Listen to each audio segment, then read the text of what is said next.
Welcome back to the Vantage Point YouTube channel, and in today's video we're doing a review of the album which houses this masterpiece. It is, of course, Status Quo's Back to Back.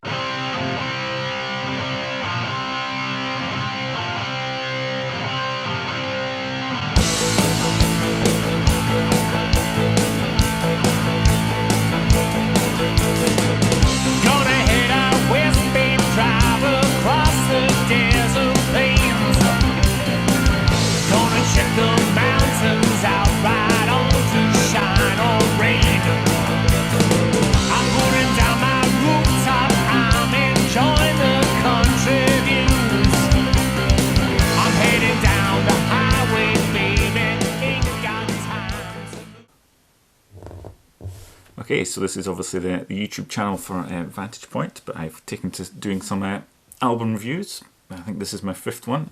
You can, I'm giving each album, well, I'm giving each track a score out of 10, so I can get an overall album score. And you can see the 4 I reviewed so far. So if you stick around to the end of this, you'll find out where Back to Back ends up in my leaderboard. And of course, obviously, if you subscribe to the channel, then you can see my forthcoming album reviews, and if you wish you can also check out the band Vantage Point. You can find our music on this channel or in the links below on whichever digital platform you stream your music. So Back to Back, if you visit any Status Quo forum, you'll probably find it doesn't get the best rating, but this was the first album I ever owned. I got it on a cassette for Christmas in, I think, '84, along with a Walkman. And the cassette's long gone, but it certainly got a lot of play. And then in the 90s, I upgraded to a second-hand vinyl, and now obviously my current copy is the recent double CD remaster. So, album opens with the single "Mess of the Blues," which the single had that fantastic Lancaster track. Big Man is the B-side. But anyway, it's, as album openers go, it's not particularly dynamic, I don't think. It feels like a filler song to me. It feels like we've only got 9 tracks, we need a 10th, so let's chuck out a wee cover of Mess of the Blues. But given their penchant for doing covers and quite a lot of their albums, they maybe did decide on this beforehand, and it was always in the plan. And obviously the record company were happy enough with it, as they released it as the 2nd single from the band. But it just feels a bit bland and middle of the road to me. I think it's played alright, and you can tap your foot along as it's going. But yeah, so there's no big impact. But I suppose in saying that, it probably sets the album up for the album sound. You know, that's where it's going. A kind of very kind of well produced commercial sheen to it, hard rock album, and that's there in this song. But it's definitely not one that grabs me. But if you compare it to Carol on the Never Too Late album, I mean, that sounds exciting. It's really got some balls to it, and it's really up and grabs you, where this is just more mid-paced.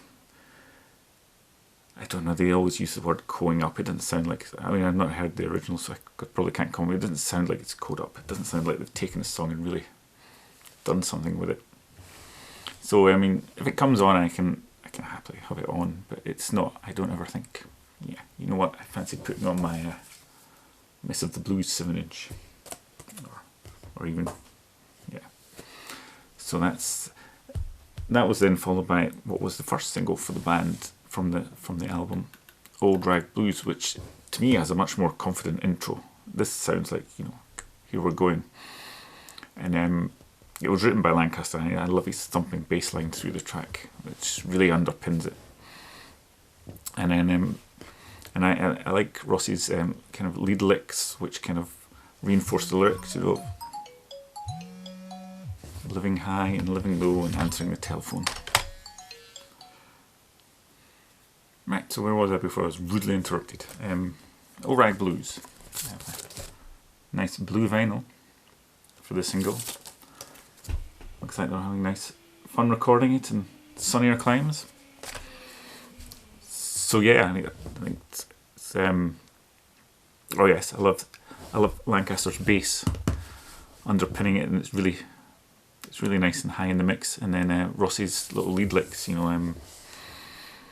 living high and living low when he accentuates that with his guitar playing.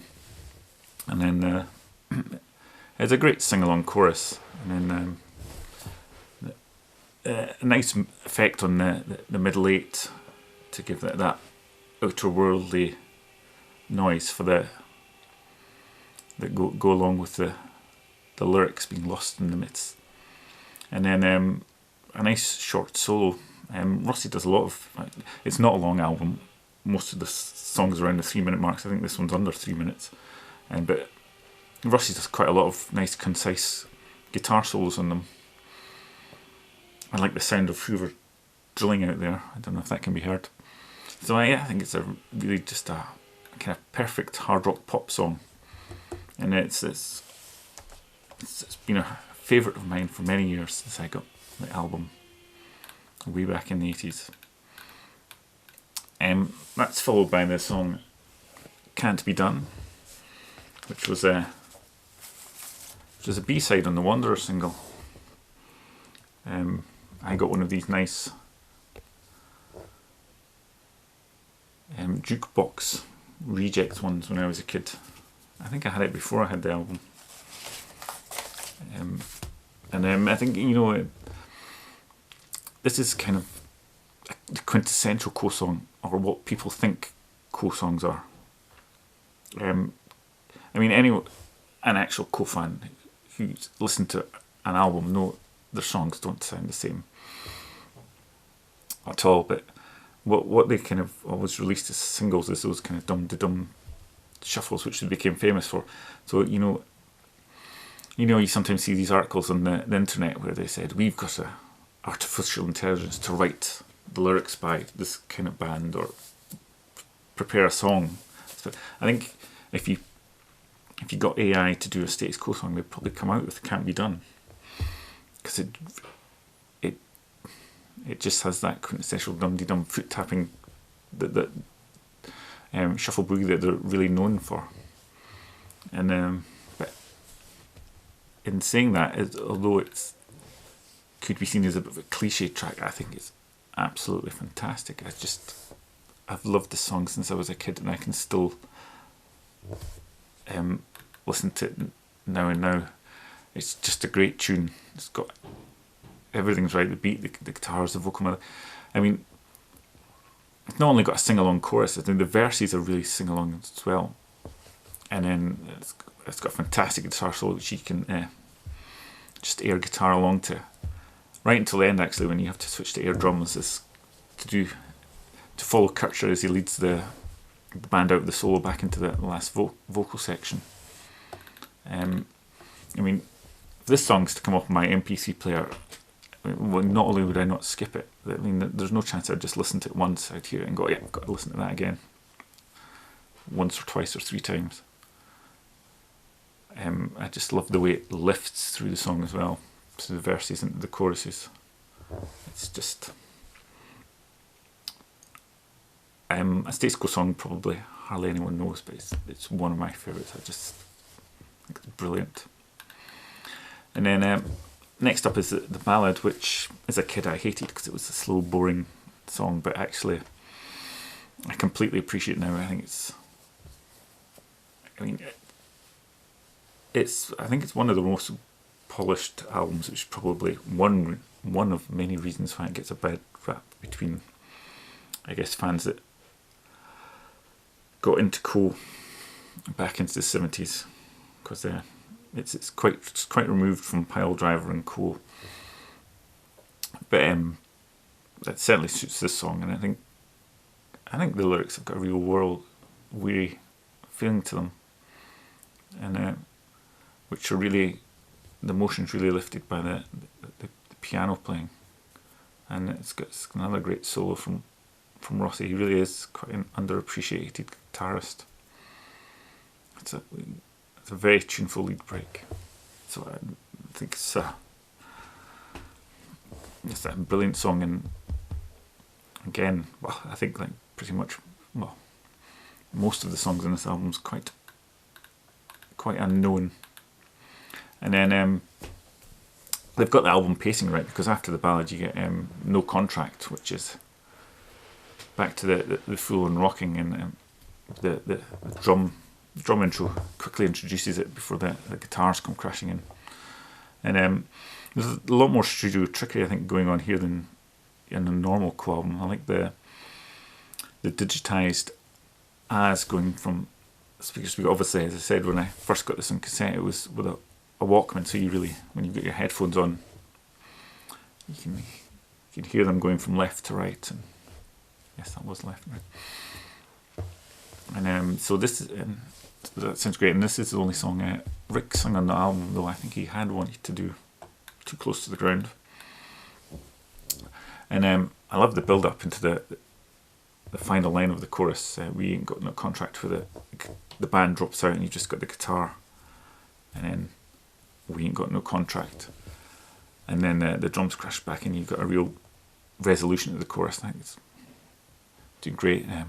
Another good solo from Rossi without wanting to repeat myself.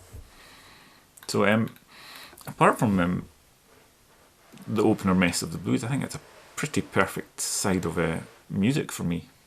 Tracks 2 through to 5. That's brilliant. And then you switch over to side 2, which starts off with Win or Lose, which is a bit more pop orientated. It's a Rossi Frost collaboration, and certainly the direction they were heading in at that time. I think it's a bit of a throwaway track. It's very, very short as well, but it's got a nice sing-along chorus, and I do like the wee lead tune that plays on the intro, and the song doesn't overstay its welcome. Definitely not essential coal, but quite a nice little tune.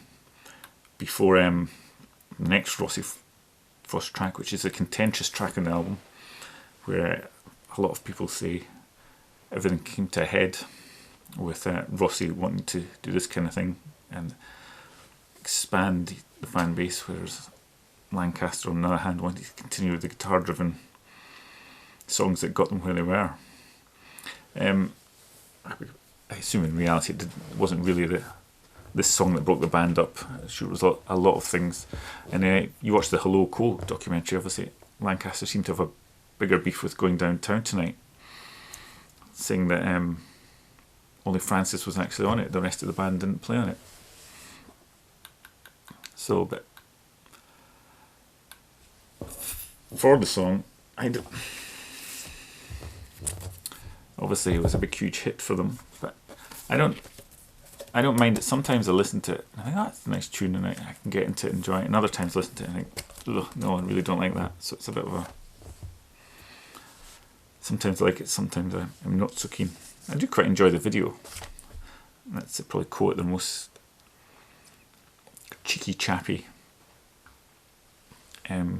stage and way of selling their music. But I think when they do it live as part of the medley, I think it really worked. It really, in the Roadhouse medley, just doing a snippet of the song, it was really quite good, and the dynamics of that medley were good, and that song was part of it. It kind of came down a bit and then they built up. But that's followed by Your Kind of Love, and the electric guitars are back for that one, and it's another Lancaster song, and he does the lead vocal here. His only song in this album, which I think is showing the trend towards Rossi really starting to dominate the band, as he would completely do after the end of the road, when they split up and reformed with a different lineup. But and like Old Drag Blues, I think Lancaster's bass is really at the fore, and this one thumping away. It's fantastic. And one of the good things of having a band where you've got 3 lead vocalists is you can You can have completely different vocalists doing the background vocals, which really helps the vocals stand out and sound different. And at the end of the song, where you've got both Lancaster and Rossi singing "Your Kind of Love," taking it in turns to do it. It's really enjoyable. And then another good solo from Rossi, and I think it's a really enjoyable commercial hard rock tune. Yeah, and same goes for the next track, "Stay the Night," and particularly like the guitar intro to this. It's a nice riff, and before the band kicks in, and then I think it's a great melodic vocal line. I mean, on an album which is pretty full of short songs, I think it's fine in the most part. Apart from this one, I think it feels a bit underdeveloped. They could have done a bit more. It just really feels like it's just really going in, and they kind of end. It has a nice keyboard solo as an outro, but it's missing a guitar solo, and it just seemed to be over a bit quickly, and they could have done a bit more. But again, I think it's a very commercial piece of hard rock, which I think if you stuck it on the radio, it could have been a big hit. And then we end with "Going Downtown Tonight," which is the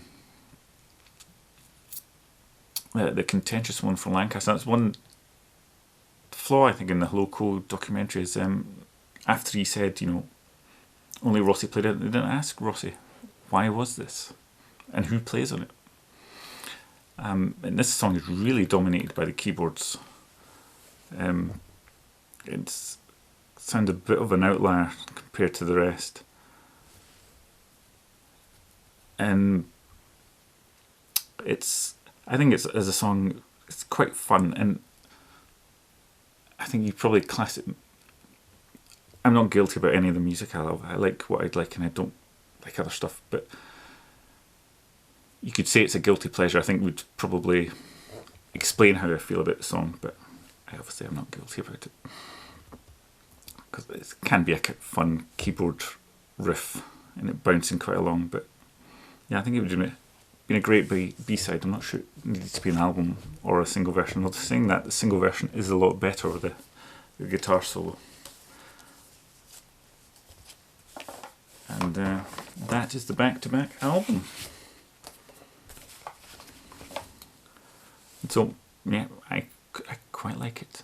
No, I think it's really good, and I know it's not rated amongst co-fans, but I find it a really enjoyable listen. So there obviously are my marks for out of 10 for each song, and obviously if we divide that by add them up and divide them by 10, we can get a mark for the album.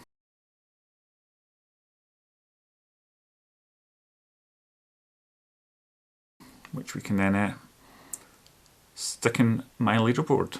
You can see where it is there.